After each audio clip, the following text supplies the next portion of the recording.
I thought that maybe I'd start wearing hats, but then I thought, no, that's kind of stupid, so I'm not going to be wearing this hat for this video. I hope I didn't get you too excited about the prospect of wearing a hat. Welcome to my new video. This video is going to be a countdown of my favourite superhero films. So let's just get right in there. Let's fly on in there. Let's punch on in there. Let's just start the video, shall we? Yeah. Shall I roll the title? Roll that title thingy.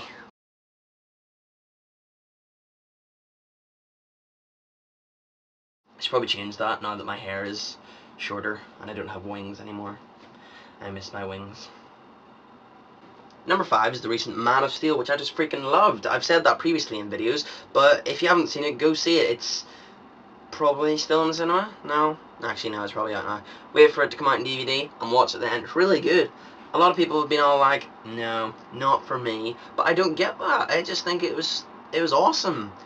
Henry Cavill, ugh!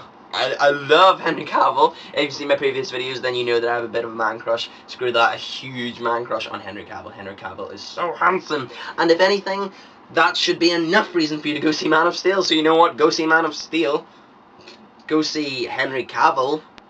Man of Henry Cavill. Eh? No. I'm sorry. I surrender. I also think Michael Shannon is fantastic in that film as General Zod. He's just really creepy and he makes it work. So yeah, the casting in that film was awesome. The only thing that I was a bit confused about is why is Lois Lane ginger? Like, I get that Amy Adams is ginger, but acting is pretending to not be yourself, so I'm just going to just put on black hair and maybe be like a Lois Lane. Minor quarrel. At this point, I should give an honourable mention to Superman. You'll Believe a Man Can Fly, you know, the original, ages and ages ago, like the 80s or something, 70s maybe? I don't know, I'll put this up on screen saying when it was. It was a fantastic film, Superman, but it's not on my list, it's not on my top 5. Man of Steel is on my top 5. Man of Steel is number 5. Number 4 on my list will probably be a bit of a shocker to you. It's The Incredibles. And you're like, whoa, wait, what, The Incredibles? That is a superhero film, and a damn good one at that. So you got Mr. Incredible, you got Elastigirl, you got Dash, you got Violet, you got Jack, you got the whole family. It's a fantastic superhero film. It's a superhero film that both children and adults can love because it's Pixar. You don't even have to have the prejudices of it being a superhero film, so people who are like, no, I don't like superhero films, they're not going to say that about The Incredibles because it's a Pixar film, so you automatically know that it's going to be a good all-round family fun film. And guess what? It was! It was fantastic! I think that it should have got the sequel that Cars did not deserve. Controversial, I know. But yeah, Cars, it only got a sequel because the first Cars film made the most merchandise of all Pixar films. So, you know, Cars 2 means more merchandise, which means you'll see more children running around with their Lightning McQueen backpacks and their Mater socks. The sequel is probably the worst Pixar film that there has been so far. I'm not saying necessarily that it's a bad film, but it's a bad Pixar film. The Incredibles was, wait for it, incredible! Number 3 on my list can be debated whether he is in fact a superhero. It is a superhero film though, because it's about people at least trying to be superheroes. It's Kick-Ass. I love Kick-Ass. It was such a funny film. It's underwhelmed at the cinemas. Like, not enough people went to see it, but it was so good. I think that people, since it being out in the cinema, have realised, oh, that was meant to be really good. Let's go see it. And then they saw it, because now a lot of people seem to love it. It's an amateur superhero film about people who just dress up as superheroes and fight crime, even without superpowers. And it's got the fantastic Chloe Moritz as Hit Girl. She was a standout performance in that film. And, of course, Nick Cage as Big Daddy. Nick Cage isn't always very good in his films, but he was fantastic in Kick-Ass, channeling Adam West style Batman. Such a fun, gory, bloody, violent, cussing film, and it's going to have a fantastic sequel. The number 2 on my list is going to be another shocker for you people, because you'll think it'll be my number 1, but it's not. Maybe you've guessed what it is now. It's The Dark Knight. The Dark Knight, I could go on about The Dark Knight forever. I'll try not to. Basically, what I want to say is that if you haven't seen it, where the hell have you been for the last 5 years, 2008, yep, so 5 years. Where the hell have you been for the last 5 years? It is fantastic, it's phenomenal, it's Christopher Nolan at his best, it's Heath Ledger at his absolute best. Oh, I want to cry every time I think about the fact that Heath Ledger died, because Heath Ledger was amazing.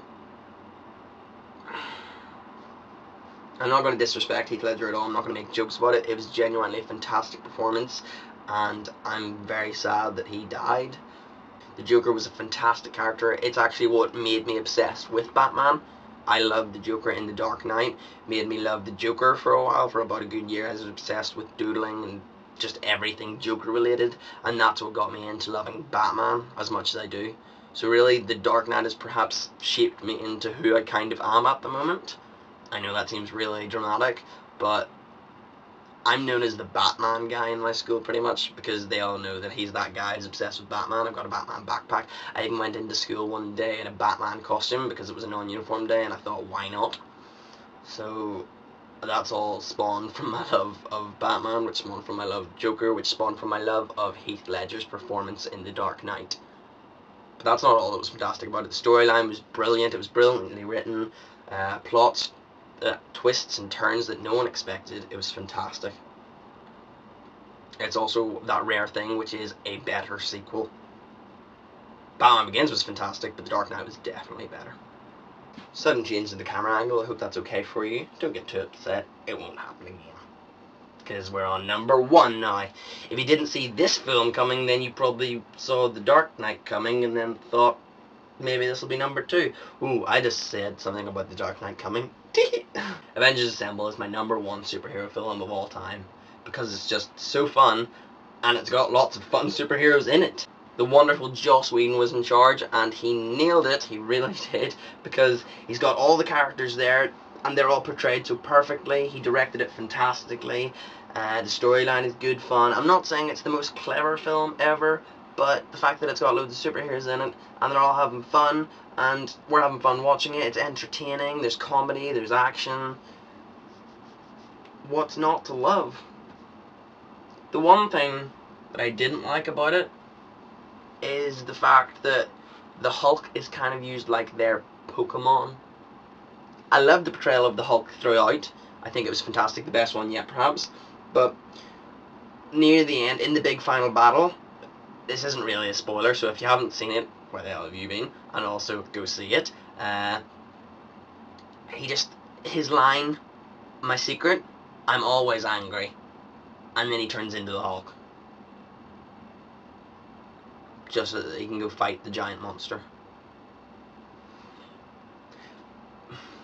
But if he was always angry, then he would always be the Hulk? No? Yeah. If he was always angry, then there would be no Bruce Banner. If he was always angry, then how come he seems so calm when he's not being angry? Huh. So Avengers Assemble, my number 1 superhero film of all time. If you haven't seen it, like I said, go see it and stop being an idiot. Unless you don't like superhero films. Well then, what are you watching this video for?